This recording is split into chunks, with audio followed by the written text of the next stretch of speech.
Good afternoon, everyone. Welcome to Hope and the Truth. I'm Lance Parvin. As always, we're here to renew your hope and strengthen our faith in our Lord and Savior Jesus Christ. Our guest today, Dr. Jacqueline. Thank you for joining us. And you're coming all the way from, what is the name of your office? Business. Oh, the Wellness Trinity. Wellness Trinity. I was like, I'm from California. Well, she's from California, but the Wellness Trinity. And so tell us a little about your business before we get into your testimony. Okay. So I'm a naturopathic doctor, and I help people get to the root of their health challenges, meaning I look for the toxins and I look for the deficiencies. So I do a couple different tests. I do live and dry blood cell analysis, and I do a Zytoscan, which is a biofrequency machine. And I look through all these tests and see where people are imbalanced. That's basically the root of people's health challenges is toxins and deficiencies.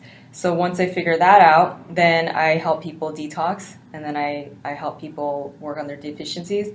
And then, it sounds simple, but it's usually, it could take some time. There's a complexity to this. Yeah, there's an art form to it. So I'll work on their adrenals and thyroid, make sure they're calmed down, parasympathetic mode. People are running from the bear too much. Sympathetic, and they're not ready to heal.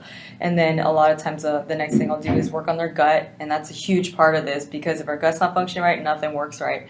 And the liver and gallbladder and kidneys kind of come next in my program. And then heavy metals is, so I kind of take people in those step to step. Sometimes some things overlap a little bit, but I don't like to, move from the first thing to the last thing until some of the other things are worked itself out, so they're detoxing properly. And we were talking before the interview started, and it's actually, we're at a different time. The atmosphere is changing. I'd say there's a lack of education. For as much information as we know, we don't know much. So I think a huge thing of what you're doing, which is great, is you're educating your patients. It's not just like you take this and go away. There's a lot of uneducated consumers. And I know when I was doing medical consulting, people would just be grateful to be like, thank you. You've empowered me with information, because they don't want to become reliant on something and not know, because then people go, wait a minute, I'm not learning. It's like a person who's relying on a trainer and they haven't learned any exercise. Right. It's like that next month, it's like, what do I do? Yeah. Have you seen an increase in obviously, I'm sure you have, in your business? What is one of the most rewarding things that you see, aside from giving someone hope, but kind of informing them? What have you been seeing? What got you into this? I think that's my main question. Like, were you always interested in health and wellness, or did it evolve over time? Yeah. Well, that was like 3 questions in one. I know. I do a lot of stuff like that. Well, let's start with it. What got you involved in this? So I feel like it was always a calling on my life. Ever since I was young, I remember saying, I'm going to be a doctor when I grow up. But I didn't know what that was, and throughout most of my life, I just grew up, did my thing, and I went to school. My undergrad was in business administration, and I was a personal trainer at the time. So I had a business doing that too. So I had a passion for fitness, and then I realized more my passion was in nutrition at the time. And so I just kept studying, and then that led me down the path to wanting to learn more about healing and really getting to the root of people's health challenges. So that's kind of the short-winded version of that. Gotcha. The other thing is my dad died of cancer when I was 9 years old. So when you're face-to-face with death, of someone that's in your family, it makes you, there's 2 things I've seen. You can be more apt to want to live, which is the way I went. That's how I found Jesus, and that's how I found natural health. Or, you could be the opposite side, and kind of your soul dies with that person too. And I've seen the opposite side as well. So I just was on this quest for life. I wanted to live the best life that I could.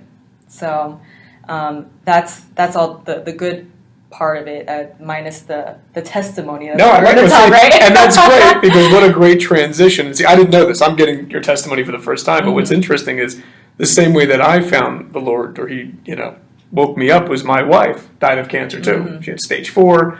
It was an ongoing thing. It went from breast to brain to lung. And so people have a hard time. They go, wait a minute, you were an atheist, and then you found the Lord after you went through trauma? But I find that it makes us more empathetic, because when you go through something, that you can talk to someone who has a relative or a loved one pass, because you go, I've been there. We can talk about this, because the Lord won't have us speak in hypocrisy. When we talk about something, you're going to walk through it. So why don't you give us, wherever you'd like to start, your testimony of what happened, how you found the Lord? So, I feel like some people they have this encounter and they just know. For me, I feel like it was a process. And and maybe there was a point where maybe the lights kind of came on louder at some point. But I grew up Catholic. I didn't really know what God was. Once I got confirmed and all, I left the church, and I was like, cool, I don't need this anymore.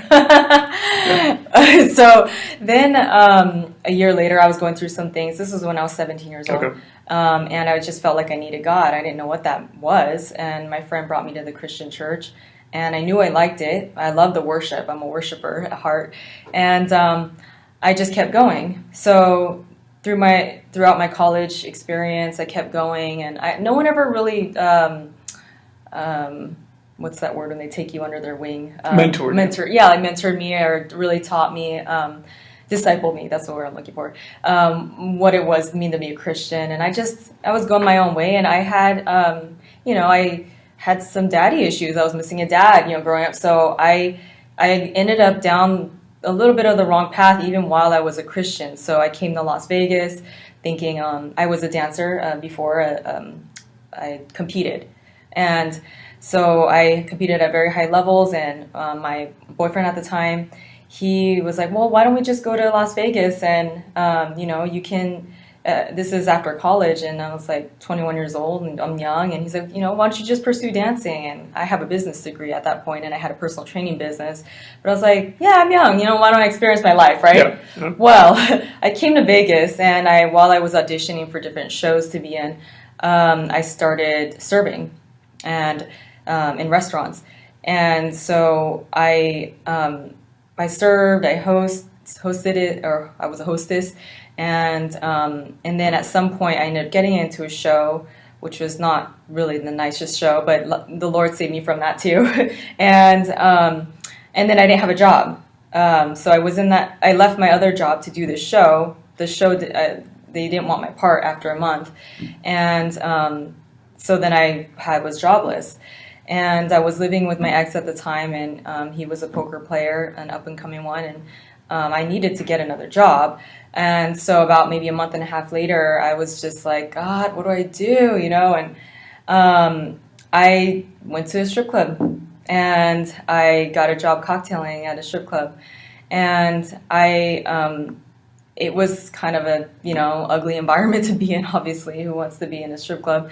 But I saw money, and I was like, instead of going down trying to pursue my dancing career, I was like, this is easier.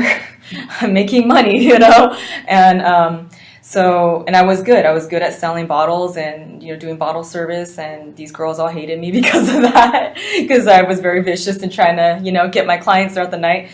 But I was there for about a year, and right away I knew it wasn't really my favorite thing to do, but I was chasing money, and I ended up at that point, about a year later, I was thinking maybe I'd try to get promoted in the company and a better place in the club, but that wasn't really working out either. It wasn't really even a better place for me to make money, and my friends started looking at day clubs to cocktail at. So I was like, okay, well, why don't I do that? And so I won't, it seems like it'd be a little bit easier for me to make money. So I did that. I got a job at, should I say where? No, you can. Okay. You can say where. Not an advertisement. Okay. Right. Yeah. So I ended up working at Tao Beach, and it's at the Venetian. It's a day club, so it's a club during the day at a pool. And I did that for a summer, and they liked me, so they kept me, and I ended up opening up a newer club called Marquee at Cosmo. And so I did cocktails for about 2.5 years, and I always had a passion for health and wellness. I was studying all the time. I would go home and I'd open my books and or watch. I learned I call it YouTube University. I learned a lot of my stuff on YouTube and learned how to cook healthy and all that, even during that process. But really, I hate to say it, but I was selling my soul. It is not what I wanted to do. I was in a nasty environment. I was like, wearing clothes I shouldn't be, flirting with guys to try to make money. And, it's smoky. It's in the dark. It's not really good for your circadian rhythm. And I had this whole other thing that I feel like God was trying to pull out of me. And I was just blinded, dating the wrong person and in the wrong environment. And one day, things started kind of getting a little nasty with this guy. And I think it took getting to that point where it was just like, it could have got really bad, but the Lord was like, and that's what saved me out of the environment. I don't even know if I want to go all the way into that. But basically, something happened with some other people, and it kind of just, while it was a bad situation, it opened my eyes, and I was finally like, after 5.5 years with this guy, I was like, I'm done. Yeah. So I got rid of him, and then, so it was good, and it was like, what is going on at the same time? Because I, had these daddy issues. I had this missing father figure in my life, and while my mom she loved me, I wasn't really close to her, so I didn't really, I was just kind of on my own in a way, and I didn't have any discipleship in the church. So I don't want to blame it on anyone. It's I'm my own person, and I made my own decisions, but I just when we're not nurtured growing up or with the people around us, maybe taking that role, you can get really lost, and that's where I was. All of these different things, trying to fill a void, and we don't know what. Yeah, I was crying nonstop for a long time. I was just like, God, like these holes in my heart were just, it was hard, not having someone near me, and I was happy not to have that guy, but at the same time, I was just like so lost.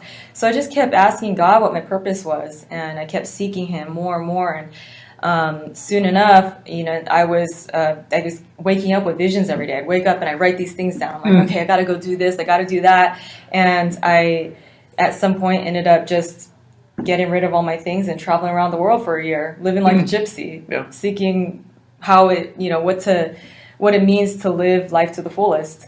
And I was writing a book while I was doing this, and each place the Lord sent me to, there was a purpose.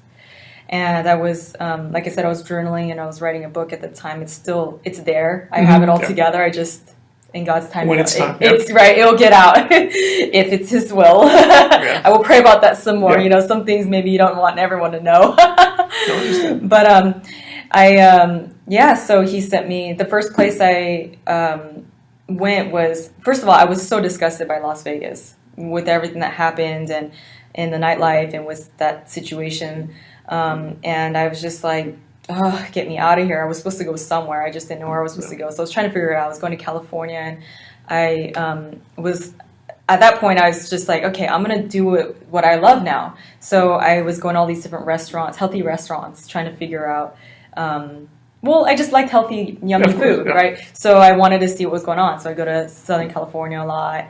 And then I ended up packing up my stuff and driving across the country. Wow. Actually, before I did that, I went on a mission trip to Africa. All right. And that's really what opened my eyes. I went from making all this money. I make $1,000 a night serving cocktails and doing bottle service in the nightclub. And then people didn't really value money, and they were just throwing stuff around. And even the girls, and I hate to say it, some people I was working with, we make $1,000 a night, and it wasn't enough. And I'm like, I get this letter from this kid I was sponsoring in Africa, and he was so grateful to have, I gave him maybe about $300 to $400 for a year to support his family and him go to school, and it just opened my eyes when he sent me a letter back saying how it changed his life, and I was like, that was like my tip for a slow day. And so, and that changed his whole life. So I go to Africa, and, I'm making all this money, and people are not being, too grateful. And then I go to Africa, and the spirit was alive, but they had nothing. And so it opened my eyes, and it was just like, oh my gosh. So I literally came back with a suitcase with nothing in it. My family was laughing at me. I was like, how do you go to a place like that where they have nothing, and you keep what you have, Of course. Yeah. So after that, I drove my car to, I stopped in Arizona and Texas. I thought I was going to move to Texas at the time. And then I drove to Florida, and I did this program.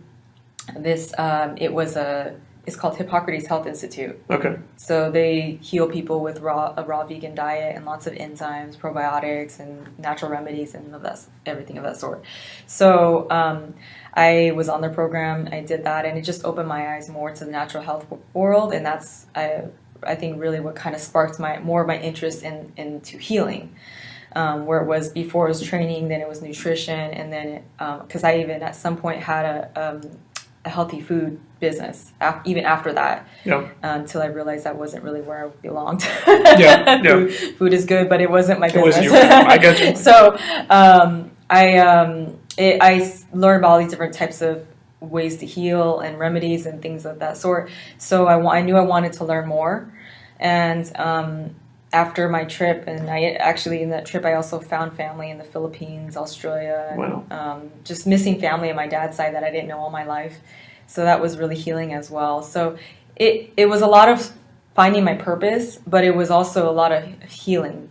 Physically, mentally, spiritually, emotionally at the same time. And actually that's when I really was like, I accept you, Jesus. Because I was going through some spiritual warfare when I was at that institute. People were they were promoting peace and all that kind of stuff that you hear, and when anyone's trying to be healthy. But I was like, well, why Jesus? I knew I liked this. I knew something was going on in my heart, but I didn't know why. And then I knew why one day when I was like, I felt like my soul was leaving my body. I was having this attack, and I just started screaming Jesus.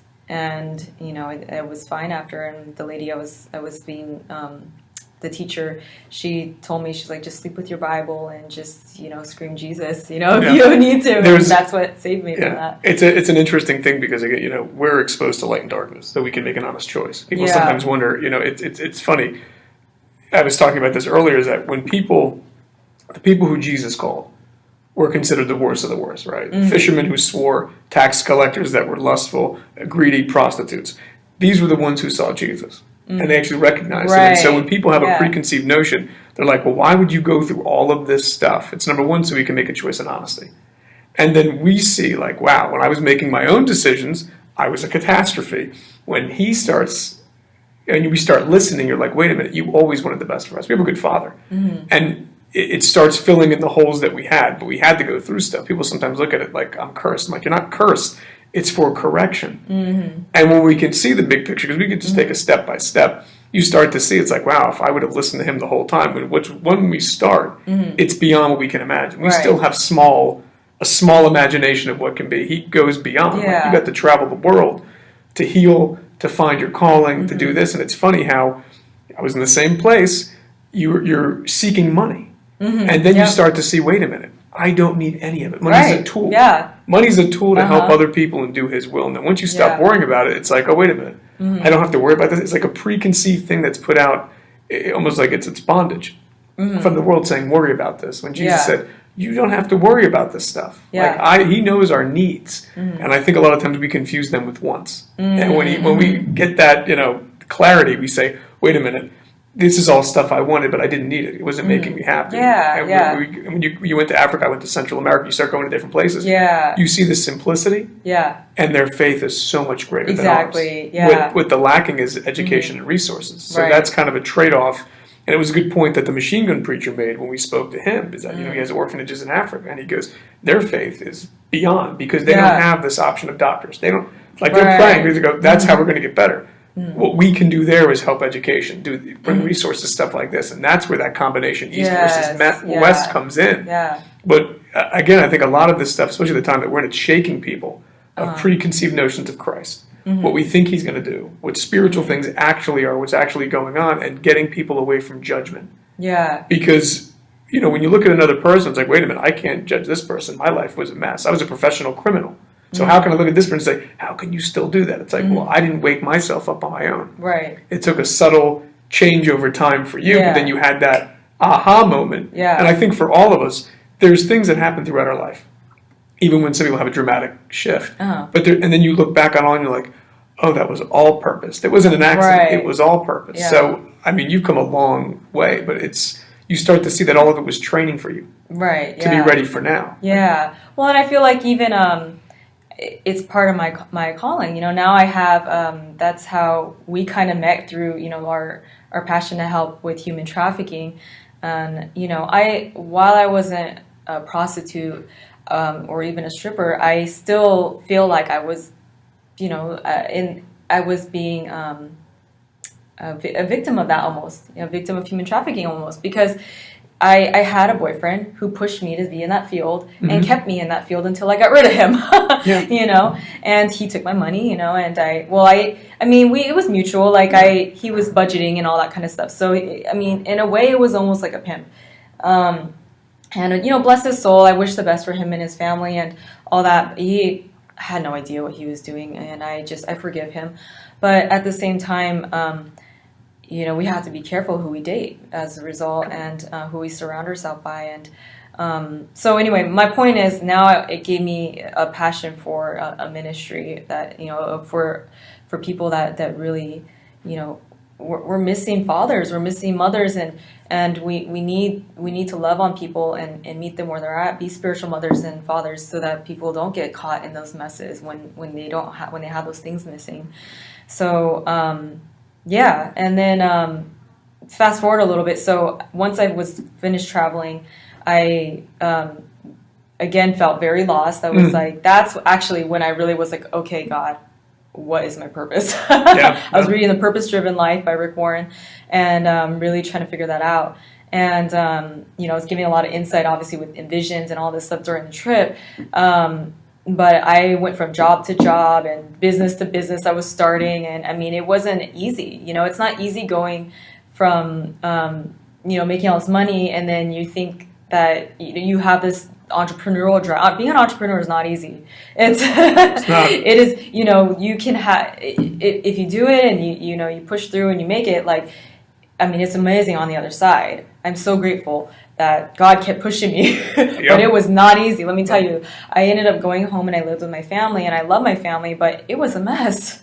I was living with my aunt, and I love you, but it was not easy. It's a change. It's a dramatic change. It was not easy. So, you know, and at the same time, the Lord was doing a lot of healing in that as well, too. I mean, I was sent home for more than just me trying to pursue more of my schooling and doing this business. But I had a lot of healing in my family, too, I believe. And so once, you know, I went home to study and get the business going, once I really figured out, okay, this is what I needed to focus on. And in that I had different jobs, and was personal training again, and then I ended up working for a dentist, and it was a lot of work, you know, to try to work a full-time job and to study and start a business all at the same time. I mean, I got gallstones, I think, because of it. I was losing my hair. I mean, it was stress. It's definitely stressful. And in the Bay Area, there's traffic like crazy. Like it's like I didn't realize what I got myself into when I found that job, the dentist job. But anyway, it taught me a lesson on stress, and that's why I very much and try to get people, out of that as much as possible, or support them in their supplements they're taking to help calm their body down. But with going through all that, it really made me appreciate where I'm at today and how God is just so faithful and so good. And you might have messed up, and He'll still turn everything around and use it for good. All things work for the good of those who love the Lord. And people sometimes say, well, I messed up here. He knew what we were going to do. Right. We just have to take that first step and say yes. We don't know the whole plan. We get piece by piece. Sometimes I assume I know the whole plan, and I was quickly shown I didn't know the whole plan. I do step one. But when we start walking, Jesus said He's never going to leave or forsake us. We just have to have faith, and it's a test of faith each day, and that's the key thing. People they mistake it sometimes. Jesus said, "Take up your cross and walk." Right. And those who endureth to the end. So that's not sitting there like a walk in the park. We're going to go through some stuff, but we're not going through it alone. And we can start to see when these things happen. One of two things happen: we complain and blame the world, or we embrace it and go, "Thank you. What am I supposed to learn from this?" Exactly. Yeah. And the moment we make that switch in our way of thinking, your life will change. Because you'll understand it's not for your destruction. It's for our growth. Yeah. And that's the thing that some people don't. They're like, why me? And I go, you have a purpose. That's why God sent you here. Yeah. How can people get a hold of you? What's the best way? What's the website? So my website is thewellnesstrinity.com. And you can call me. My phone number is 510. Let's see, which one am I giving? I don't know. Give the office one. That's my office one. Give the office one. Let's give the office one. Yeah, it's 510-898-6737. You can also email me at Dr. Jacqueline, that's JACQUELINE, at thewellnesstrinity.com. And we will post the website on there just in case you didn't follow that. And this way you can check her out. Sister in Christ doing amazing things, an amazing testimony over time. And again, your love and compassion for people in need, you went through it, so they'll relate to you. Mm-hmm. The whole thing with losing someone, being in a field where you felt like you're being sold, you can now relate, because that's the one thing people don't get. When someone goes through something, you can see the sincerity. Spirit knows the spirit. And when someone else is sitting there, whether you're talking about it, you're trying to sympathize, or you can actually empathize because you've walked it. Yeah, God puts people in our lives because they're like, wait a minute, you know what I've gone through. How are you making it? It goes, Jesus. Yeah. So that's the key thing. Thank you so much for coming by today. Yeah. Yeah, and I just want to say one more thing. Sure, absolutely. I'm called a naturopathic doctor. So when people think of me, they probably think, okay, well, I'm going to get some herbs or enzymes, some physical things. But really what I'm dealing with is a whole person. And, all these things that we go through, it is part of someone's healing journey we have to address. Sometimes you might see where someone might have got stuck, and it's like until they deal with that bitterness and resentment or anything like that, they might still, I can give them all the good, healthy things that they need, foods and supplements, but they need to deal with those things as well, too. So that's something I just, want your audience to take into account, is we have to look at the person as a whole when you're trying to heal the body. Beautifully put. As always, seek the Lord. If you're seeking truth, you will find him. Give your life to Jesus Christ, and we'll see you next time on Hope and the Truth. God bless.